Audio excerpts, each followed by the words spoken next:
Welcome back to the Football Funders podcast, brought to you in association by the lovely people at the Proper Blokes Club, walking and talking, breaking the stigma surrounding men's mental health. And that's a FIFA World Cup table. I've gone the wrong way. Let us talk mental health. The football team raising money for mental health charity Mind. You can find them on Twitter at letustalk_MH, and you can find the Proper Blokes Club on Twitter at Blokes Club or www.theproperblokesclub.co.uk. Wasn't meant to be a solo show today, but it is what it is. England are through. Wales are out of the World Cup. We're going to talk Ronaldo leaving, Manchester United being put up for sale, and QPR losing their manager very quickly after he rejected the Wolves job. So we're going to talk about all those things. But we're going to start off with the World Cup. And England have qualified. England have topped their group. Let's see if I can find that photo screen share again. There we go. Only two groups have been finalized at the moment. The Netherlands topping Group A with Senegal, which I believe are England's next opponents. Excuse me while I have my lovely cup of tea. As you can see, the festive spirit is here. The tree is in the background. Apologies that we haven't been on. We were going to do an earlier show, but then we decided because the games were coming so thick and fast for England that we'd wait until England, we knew what England's outcome would be. So anyway, yeah, Group A, Netherlands have qualified ahead of Senegal, and England have qualified ahead of the USA. Overall, it's been a comfortable qualification round for England. I think the USA result, I think you've seen the reaction for everybody, that it wasn't a very good performance. I'm not a fan of Gareth Southgate, as I've said before on this podcast, but you've got to give him credit where credit is due. He started off very well with a 6-2 win against Iran, which, excuse me, which is the result we should have got. It's Iran. People have seen a lot in the media of people, of even professionals, former pros, talking about how good Qatar and Iran would be and how well they did in Gold Cups and various other tournaments, only to find that, yeah, Iran got one win and Qatar didn't. Qatar, I believe, are the worst performing hosts in World Cup history. And how can you expect any less? They're a young nation quickly building at a pace, and they're only at this World Cup because they were hosting it. Let's be honest. So England 6-2 against Iran, very comfortable. The USA match, a completely different scenario. USA are a much better side than Iran and Wales. We'll get to the Wales game in a minute. And they are much more energetic, much more organized, highly pressed. They lack the quality in the final third, but they still found enough to get through in Group B, second in Group B. I don't know who they play actually. I think it might be the Netherlands. I'm not sure.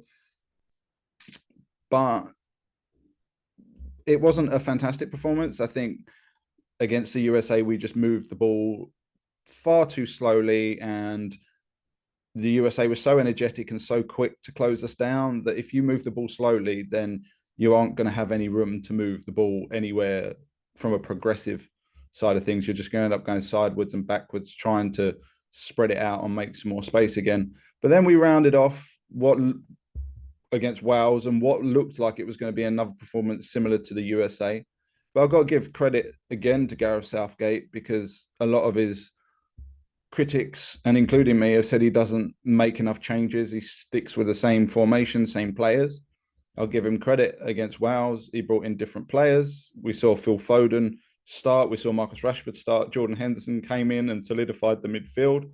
They went to a 4-3-3 instead of a sort of more fluid 4-3-3/4-2-3-1 that we've been playing so far. I'm delighted to say that we haven't gone to 5 at the back. My only concern is that now we're into the knockout stages, we may revert to type and go back to 5 at the back. I really don't want to see that.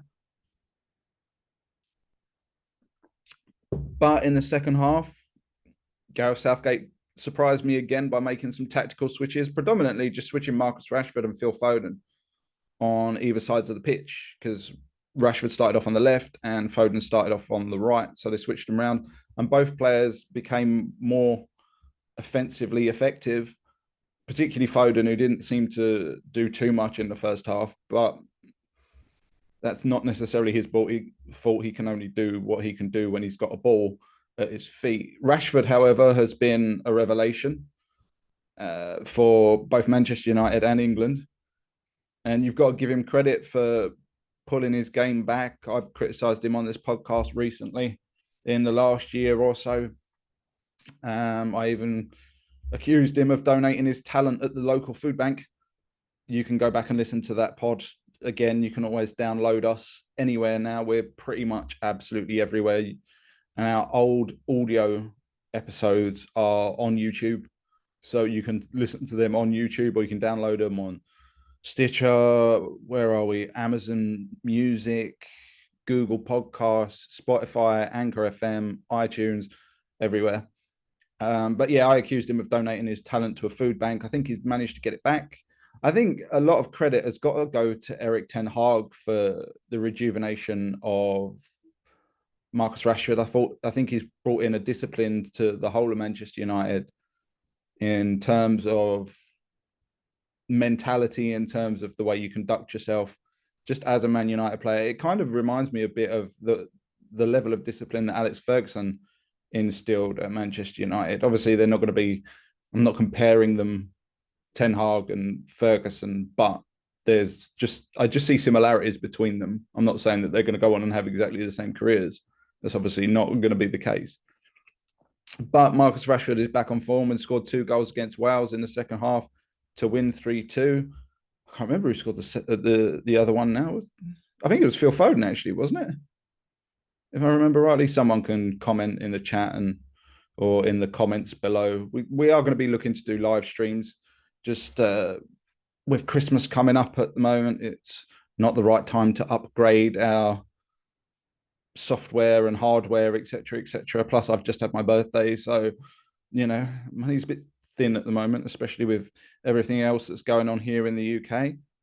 But overall, only scored 9 in 3 games. You can't argue with that. It's an average of 3 goals a game. Only conceded 2. It's not bad. Players are looking in form. Harry Kane, I think a few people are a bit worried that he's not scored as many as people might have thought, but he's scored. Did he score in the first? I think he scored in the 6-2 win, and he's created a couple of goals as well. So I'm not overly worried. And he was able to come off at half-time against Wales, and the team still went on to perform really well. So delighted to see them, and it's going to be interesting to see England play Senegal, because it's going to be completely different to what we've played already. Senegal, a very powerful, athletic team, but what people don't seem to give them enough credit for is technically they're quite gifted. And I think it's going to be an interesting clash of styles, because they are quite raw, powerful. They run hard, they chase, they close down. They're very quick on a counter attack. And Gareth Southgate's gone for this very patient approach where we keep the ball and we pass it around until we find the right opening. So I'll give credit to all the lads in the England setup, for those that have been there in and out of the side, those who haven't performed. But above all, I've got to give credit to Gareth Southgate for being prepared this time to make substitutions, to make changes into the starting lineup. I'm still a little bit critical of taking the likes of Phillips, who'd only had 54 minutes, Maddison, who's not played at all recently and still hasn't played at the World Cup yet. I'm starting to wonder if he's gonna play at all, because my understanding is he's not even trained since he's been out there. So I understand the clamour for him to have gone in the squad because he was in such good form. But if he's not fit, he's not fit. So really pleased. Got to talk about Wales, though. Let's just stop this screen share. Got to talk about Wales. Wales have been thoroughly disappointing to me, and I think to a lot of people, including the Welsh people. because I think they've got a squad of players that are a lot better than they showed themselves to be. I think Robert Page, the manager, got the tactics completely wrong. He went overly cautious, five at the back. He was playing Kent in midfield. I think it is Kent, isn't it? Ryan Kent. I keep getting him confused with the lad in Rangers. Oh, is it? I'm getting it wrong, aren't I? Someone can tell me in the comments if I'm getting it wrong. Is it Wilson or is it Kent? I think it's Wilson, right? I'm going to say it's Wilson, and he's a wide player, but they were playing him in central midfield for the first two games. They were sort of doing a 5-3-2 kind of formation. It didn't really work there. Gareth Bale up front alongside somebody else who wasn't a striker for the first one, and then they brought in Kiefer Moore for another one, which gave him a little bit of presence up top. I wouldn't be starting Gareth Bale as a striker. I wouldn't be starting him as a winger like they did against England either. I don't think he's got the pace or his body will keep up with doing a job on the wing. If I was, I think Rob Page's biggest mistake was actually relying on the older generation rather than putting the youngsters in very quickly after it became apparent in that first game that it just wasn't working. You know, Aaron Ramsey has been injured on and off for so many years at Juve, and they've never really fancied him at Juve. Gareth Bale, everybody knows about his injuries. So I understand that they've got high levels of quality, but I don't think you can rely on them the way that Wales have relied on them previously. And now they're out of the World Cup. Gareth Bale's 33. I think Ramsey's 31, maybe. I think maybe we see them play a less prominent role. For me personally, I think I would have gone 4-2-3-1. I think you've got good talent in Roberts, Neco Williams, Chris Mepham. I know Joe Allen wasn't available, but I would have put Dylan Levitt, in there with Ampadu in central midfield, and I would have put Gareth Bale behind Kiefer Moore, and then I would have had Brendan Johnson and either Dan James or I'm going to say Harry Wilson because I always get them wrong, and I apologise if I get them wrong. I would have used three of those on the options of out wide and Kiefer Moore up front, attack. You know, I don't think it's any coincidence that Fulham are doing so well when they've got wingers like Dan James and I'm going to get it wrong again. I'm going to say Harry Wilson supplying Mitrovic, and we all know how good Mitrovic has been. So very, very disappointed in Wales. I was expecting them to be far more of a challenge, but England showed in that second half that as soon as you go at them and maybe don't give them so much respect as we did in the first half, then maybe they're not as good as everybody thought they were going to be, including Wales themselves, sadly. I was really hoping that both England and Wales would get out of the group stage, but it just didn't happen for Wales, which is a real shame. But delighted to see England have gone through. I'm hoping that we can go further. I predicted that we wouldn't even get out of the group phase because of our, is it Nations League results where we got relegated, and everything was just really, really awful. So I'm delighted that we've gone through. I've been pleasantly surprised. The result against the USA was a little bit of a worry, but as I said, you've got to give credit to Gareth Southgate for making changes. And just quickly going back to Rashford, one of the other points I want to make, because I did credit Eric Ten Hag, is I think also credit should go to Benny McCarthy, the former Porto striker. I think he also played over here for like Blackburn and I think maybe a couple of other clubs. But I think a lot of credit should go to him because he was appointed by Ten Hag to come in and coach the strikers. And I've noticed that since he's come in, Rashford's finishing has been a lot more composed and a lot more decisive. And I think we've all known that he can score goals and he can finish. But I just noticed a certain composure and calmness to him since McCarthy's come in. So we can be grateful to Benny McCarthy as well, because I remember him being a goal scorer for Porto, but I don't think he did that well in the Premier League.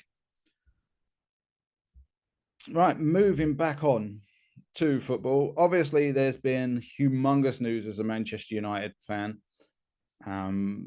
over the last week or so with the announcement. Obviously, we saw the interview with Ronaldo, and I don't know what our listeners thought about it. Feel free to drop your thoughts in the YouTube comments, and you can message us on Twitter at, I think it's FBallFunders, or just type in Football Funders in the search bar, you'll find us. Do give us a subscribe on YouTube and a follow on Twitter, and you can leave your comments on there. You can message us on Twitter, or you can message, I think you can email us at footballthunderspod@gmail. I have to check about that. I'll put it in the description for this video. I think it should also be in our overall description on YouTube. But moving back on to, obviously this has happened long in advance, but I haven't had the chance to talk about it. So we're going to talk about Manchester United sacking Cristiano Ronaldo. We're going to start off very quickly with the club statement. Obviously, as everybody was aware, the interview with Piers Morgan, where he slated everybody from the club to the youth players, the chef for cooking out of date meals and out of date training around, etc., etc. Cristiano Ronaldo has left Manchester. I'm paraphrasing here. I know what you're reading is slightly different. This was the club statement on Tuesday, the 22nd of November. Cristiano Ronaldo is to leave, or has left now, Manchester United by mutual agreement with immediate effect. The club thanks him for his immense contribution across 2 spells at Old Trafford, scoring 145 goals in 346 appearances, and wishes him and his family well for the future. I noticed that little message there about his family. Everyone at Manchester United remains focused on continuing the team's progress under Erik ten Hag and working together to deliver success on the pitch.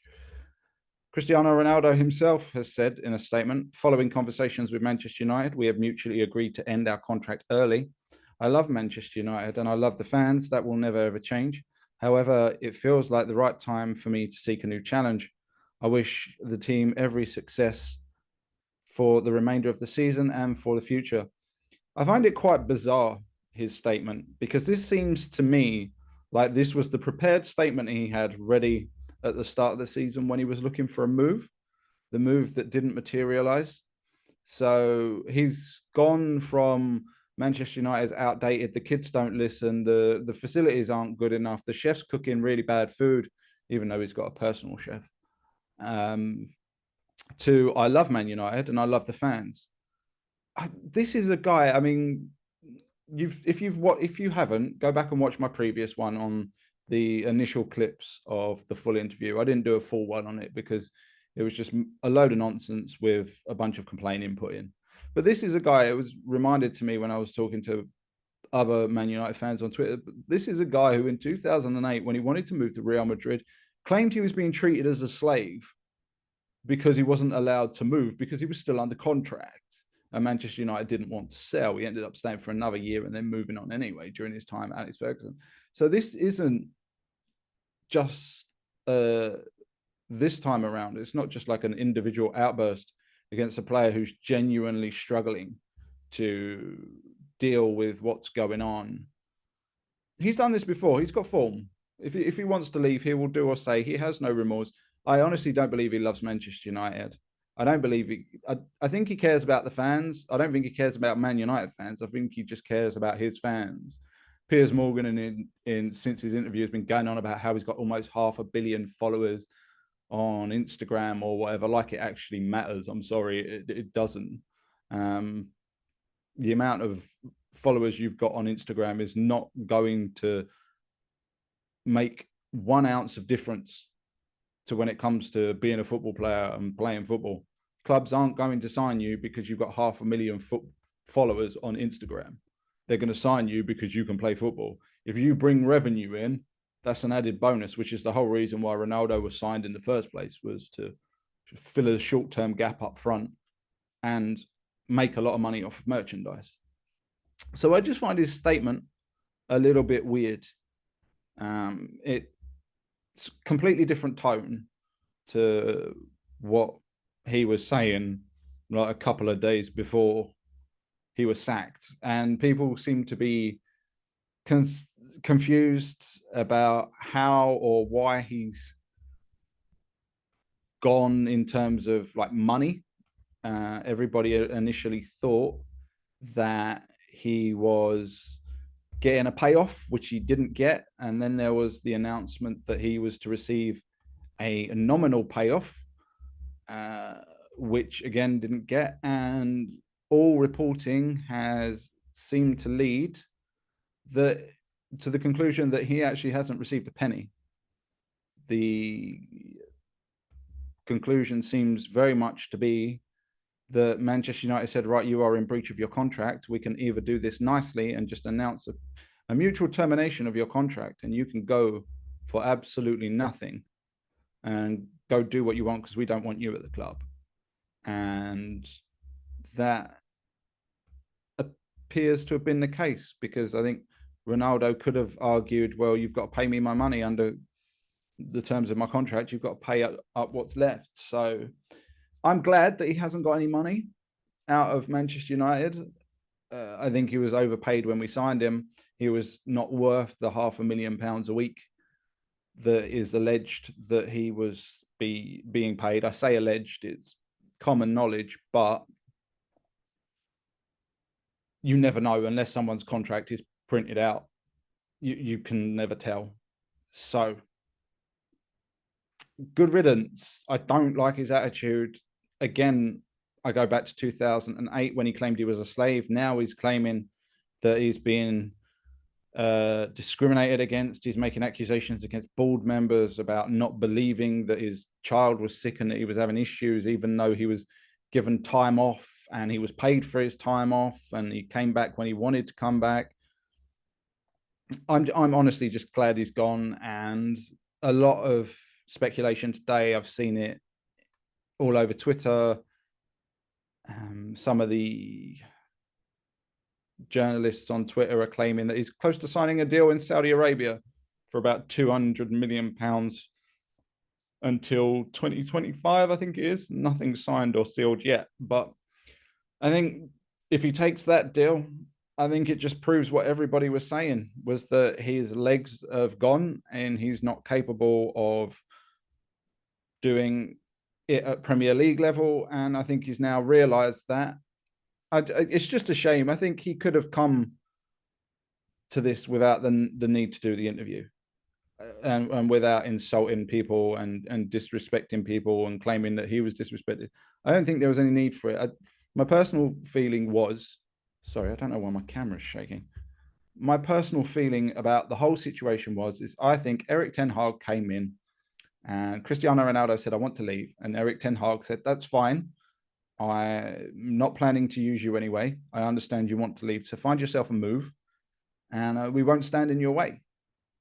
And then the issues happened with his daughter while he was trying to do that as well. Again, sympathies to him and his family if his children are unwell, and after sadly losing a child, that's sad, and he does deserve sympathy for that. But when it comes to his conduct at the club, for me, they're just not linked. It's got him refusing to come on has got nothing to do with the sad passing or illness of his children. So I just always thought that he was like, okay, I'll go and I'll get myself a club. I'll find someone who'll want me. And then I'll get a big contract elsewhere because I'm Cristiano Ronaldo, and I'll leave and everything will be fine. And then nobody wanted him because they thought he was overpaid, and he's aged. He's like 37 going on 38. His performances at the World Cup, I don't know if anybody's been watching it. I know I have, but his performances have not been great. He dived for one goal, which was a penalty, and he's claimed another goal, which turns out to be Bruno Fernandes's, according to FIFA. So the way he celebrated was a joke. He was like, yeah, I've scored. And he didn't even touch it. According to FIFA, he did not touch the ball. Some people are posting like jokes on Twitter. Some people are posting photos of where he's like his hair strand. Don't ask me. I've only got tiny ones. touch the ball, so it's Ronaldo's goal, is really getting quite desperate. The Ronaldo fanboys are getting really sad, and now it looks like he's off to Saudi Arabia where they won't see him. So I don't think he's particularly set the World Cup alight. But think going back to what I was saying, because I've gone a bit on a tangent there. But I think once he didn't get his move at Manchester United, I think he walked back in once his child was well. And I think he appreciated that he wasn't going to get straight in because he'd completely missed pre-season. But I think he thought, well, I'm Ronaldo. I can just come back to Man United and just fit in. And I think Ten Hag was like, no, I told you I'm not going to use you. So you are going to have to sit on the bench. And if I play you, I play you. And if I don't play you, I don't play you. And I think that's where his version of disrespect from Eric Ten Hag has come from. I'm sorry, I genuinely don't see anyone at Manchester United having an issue with him missing pre-season because his child is ill. Sorry, I'm just not buying that. I think that's up there with the slave comment for me. People feel free to disagree with me in the comments on YouTube. And again, you can follow us and message us on Twitter and all that. But I'm glad he's gone. I think it's a real shame. I think he could have just turned around and said, look, I'm not playing here. If you release me, terminate from my contract, I won't take a payout. I'll just leave. And he didn't need to do the Piers Morgan interview. I think he wanted out, and the Piers Morgan interview and making certain allegations was his way out. And there you go.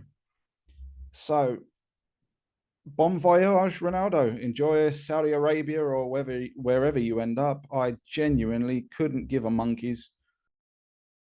And switching on to the other huge news that came out very quickly after Ronaldo left, and that is that Manchester United are up for sale. Let's see if this comes on. There you go. This is the statement from Manchester United. Manchester United PLC, NYSE-MANU, whatever that is, one of the most successful and historic sports clubs in the world, announces today that the company's board of directors, the board, is commencing a process to explore strategic alternatives for the club. The process is designed to enhance the club's future growth, with the ultimate goal of positioning the club to capitalize on opportunities both on the pitch and commercially. As part of this process, the board will consider all strategic alternatives, including new investment into the club, a sale, or other transactions involving the company. This will include an assessment of several initiatives to strengthen the club, including stadium and infrastructure redevelopment, and expansion of the club's commercial operations on a global scale, each in the context of enhancing the long-term success of the club's men's, women's, and academy teams, and bringing benefits to fans and other stakeholders. Executive co-chairman and directors Avram Glazer and Joel Glazer said, the strength of Manchester United rests on the passion and loyalty of our global community of 1.1 billion fans and followers. As we seek to continue building on the club's history of success, the board has authorized a thorough evaluation of strategic alternatives. We will evaluate all options to ensure that we best serve our fans and that Manchester United maximizes the significant growth opportunities available to the club and in the future. Throughout this process, we will remain fully focused on serving the best interests of our fans, shareholders, and various stakeholders. The Rain Group, that's key because they were the people who sold Chelsea for about 2.3 billion, is acting as the company's exclusive financial advisor, and Latham & Watkins LLP is legal counsel to the company. Rothschild & Co. is acting as exclusive financial advisor to the Glazer family shareholders. There can be no assurance that the review being undertaken will result in any transaction involving the company. Manchester United does not intend to make further announcements regarding the review unless and until the board has approved a specific transaction or other course of action requiring a formal announcement. So, to sum it up in not so many long words, the Glazers are selling Manchester United. And so many Manchester United fans are going to be really, really happy about this because they've been campaigning for years. Some people are saying that it's the campaigns, they finally worn them down after 10 years. Wrong.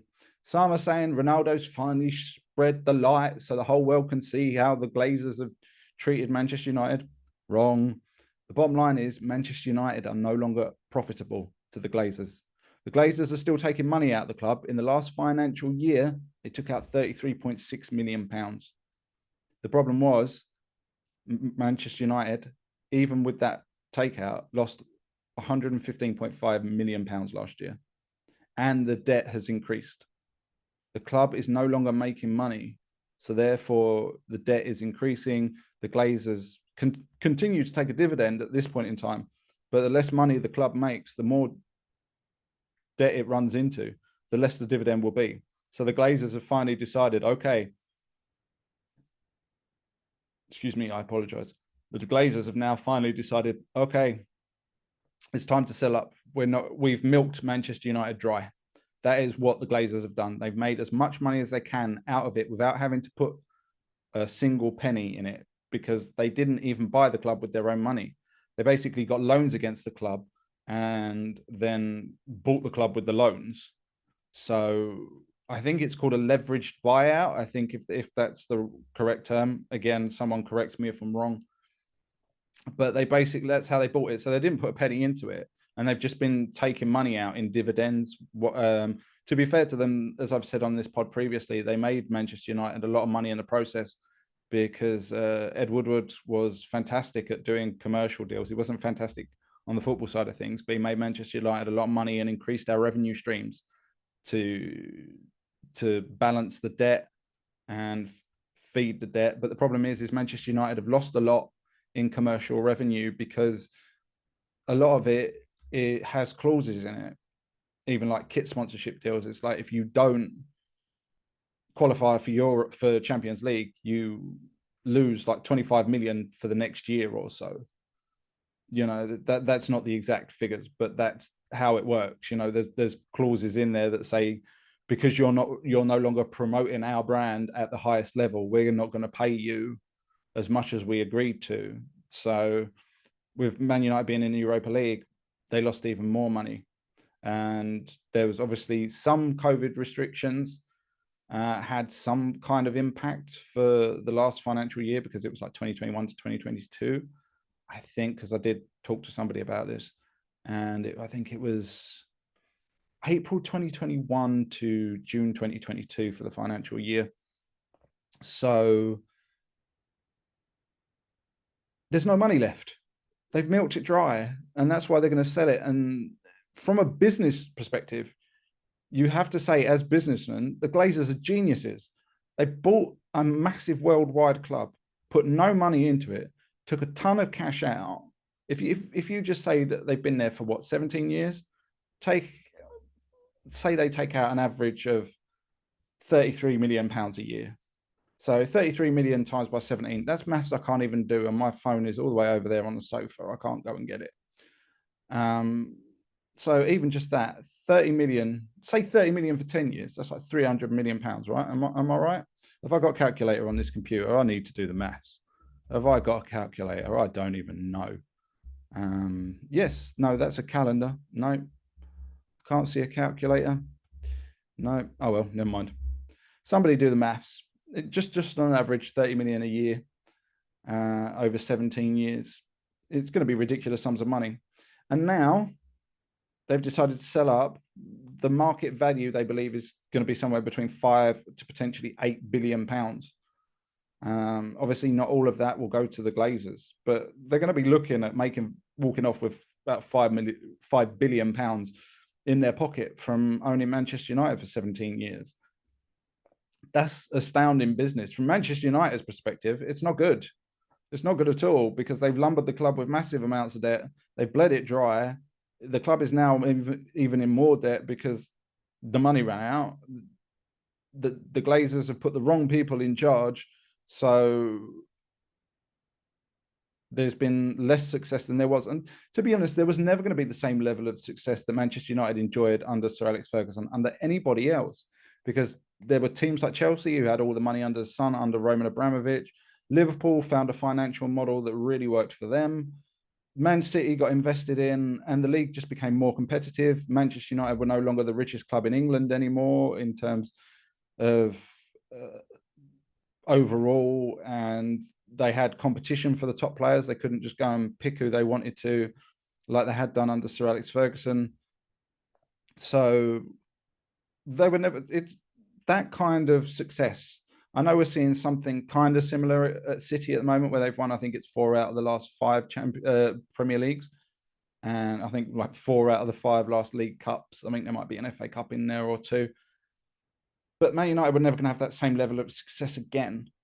But the good news is Man United are for sale, and whoever coughs up that much money, like £5-6 billion, is obviously going to have enough money to clear the debt, to upgrade the stadium, because it's been done for a long time. Personally, if it was me, I'd like to keep Old Trafford as much as possible the way it is now. Obviously, it needs renovating. It needs a lot of work. The roofs are leaking. Sorry, what's going on with my camera? Excuse me, I apologize for my burp as well. But I would rather see stands torn down one at a time and redeveloped into newer stands with the same appearance than them just leveling Old Trafford and building a brand new stadium where Old Trafford was. I don't want that. Some of these stadiums, they feel a bit sterile and a bit. I just don't like some of the new stadiums. They seem impersonal, and I like to keep the history of Old Trafford.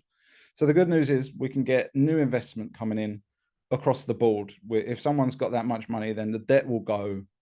We'll get an upgraded training ground. Who, by the way, Cristiano Ronaldo has been complaining about the training ground. It's not a bad training ground. It's not in a terrible condition.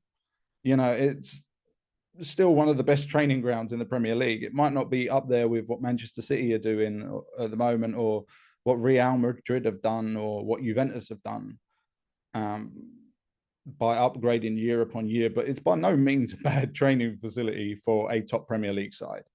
Let's just be honest about that. So overall, it's got to be good news. I expect Manchester United to be sold within a year. Obviously, people are comparing it to the Chelsea deal. Chelsea was slightly more rushed because of the political situation surrounding Chelsea at the time. But I would expect Manchester United to be sold. I don't know who to. There's been so many linked already. Like Elon Musk has been mentioned, Apple have been mentioned, various Saudi families, Qatari families, etc., American investment firms. There's going to be a lot of interest, but until someone gets preferred bidder status, then there's not going to be too much more said. So to all my fellow Man United fans out there, be patient. It will happen. I would expect it to happen within a year. The global reach of Man United, as they said, they've got 1.1 billion fans. It's going to be something that a lot of businesses are going to want, and they're going to want it as fast as possible, because the reach. I mean, just imagine if Apple did buy Manchester United, the global reach for Apple is already enormous. Add Manchester United to that. If Man United were bought out by a company like Apple that was worth that much, there would be no competing. My only hope is that they do stick with Eric Ten Hag, whoever the new owners are, because I do genuinely think he's the right man for the job. I think he's a disciplinarian. I think he's a good tactician. Despite Ronaldo's grievances against him, I haven't heard any other grievances from any other players, even the ones that have been injured or ones that are not being considered for the first team. You know, they're not complaining about him. So I hope they stick with him, personally. And moving on to my final point, before I do call it a day, as I said, unfortunately, this wasn't going to be a solo show, but it's had to be for various reasons I don't want to go into out of respect. The final one is going to be lower down the leagues in QPR. Now, if you go back about 6 weeks ago, QPR manager Michael Beale was linked with Wolves, and he turned it down. And he said this. Let me just see if I can find it. I should have it bookmarked. I do have it bookmarked. Where are we? Thank you, Evening Standard, for this. And share the screen. Here we go. Now, this bothers me because he turned down Wolves because he claimed it's all come a bit too soon. He said, it's all come a bit too soon. It is the aim for me to work in the Premier League like it is for all our players. The idea is to try and get there ourselves as a group. At times, if we're doing well, there will be speculation and temptation. One thing's for sure, Wolves are a fantastic football club, a historic football club. It was a real privilege to be asked to go and speak to them, but I didn't think it was the right moment because I entered into an agreement here, and integrity is a real big thing for me, and loyalty. You don't give it to receive it back, but if those are your values, then when you are put in a position, you have to be strong by them. I don't feel that we're anywhere near where I want QPR to be. I'm enjoying working with them. We've got a lot to do, but I'm excited by it. There will be bumps in the road, but I've been all in here and I've asked others to be all in. So I can't be the first to run away from a sinking ship, or from the ship, he says here. Now, this is really interesting. Just bear that in mind, because since he gave that statement, I think QPR have lost 4 out of their last 5 matches. So, and I apologize if the stream is going slowly. This is what happens with my laptop when I try and screen share and flip between things because of the extra ads on the screen. Fast forward 6 weeks with Michael Beale. Glasgow Rangers Glasgow Rangers come calling. 6 weeks later, got to remember, he said it wasn't the right time to move. He wanted to stay at QPR. Loyalty was important. And lo and behold, Michael Beale has returned to Rangers as manager, leaving Queen's Park Rangers after 6 months. 6 months he was there, and then said he needed to be loyal. And then 6 weeks after he said he needed to be loyal, he left. He said, I'm hugely proud. It is a wonderful, wonderful football club. It's an institution. He's been there before. Obviously, he was Steven Gerrard's assistant manager when he was at Rangers. For everyone that works here, it is a huge privilege, but to be the manager of this football club, that is extremely special. Some wonderful people have sat in this chair prior to me, and I am hugely proud to be the person sat here now. In the time since I left, I've had different experiences in the Premier League and then being a manager in the Championship. I feel more ready, more equipped to do the job, even more so than when I departed a year ago. I'm here to win. That's the most important thing, but also to win with style in a way that makes the fans excited. Loyalty doesn't seem to be much for Michael Beale. You got to say, they're apparently delighted to have him. QPR Director of Football, Les Ferdinand. What a player he was, by the way. Naturally, we are hugely disappointed to lose Mick. Our extensive research when we were looking for a new head coach highlighted him as being very much aligned with the direction we are moving in as a football club. The start to the season we have made, coupled with very attractive football being played, gave us cause for optimism as we look to build on the previous 3 seasons. That optimism remains, but there is no doubt it is a blow to lose Mike, whoever you want to call him, so soon into his tenure. It seems that loyalty seems to be in short supply in football these days. The ideas of one club men and one club women, for that matter of fact, in the women's game, I've noticed a lot of women move a lot of different clubs. It's a shame. It's a genuine shame that people don't even see out more than a year of their contracts in some places now. I think Mr. Beale has been very naive in the things that he said with regards to not going to Wolves, because now he looks like a complete mug. Let's be honest.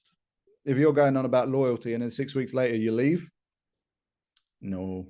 There's no loyalty there. So it's a bit of a bummer for me personally as a football fan to see that people will just jump ship that quickly. But luckily enough, I'm not a QPR fan and I'm not a Rangers fan. I do love Rangers. We've talked on previous podcasts. Go back and have a listen about foreign teams that we love for various reasons. For instance, I had a love for Palermo just because of their bright pink kit. I thought it was amazing. But yeah, fan of Rangers, but not as much as I used to be. My heart belongs to Manchester United, so luckily enough, it's not a problem for me. Anyway, thank you very much for tuning in to this podcast yet again.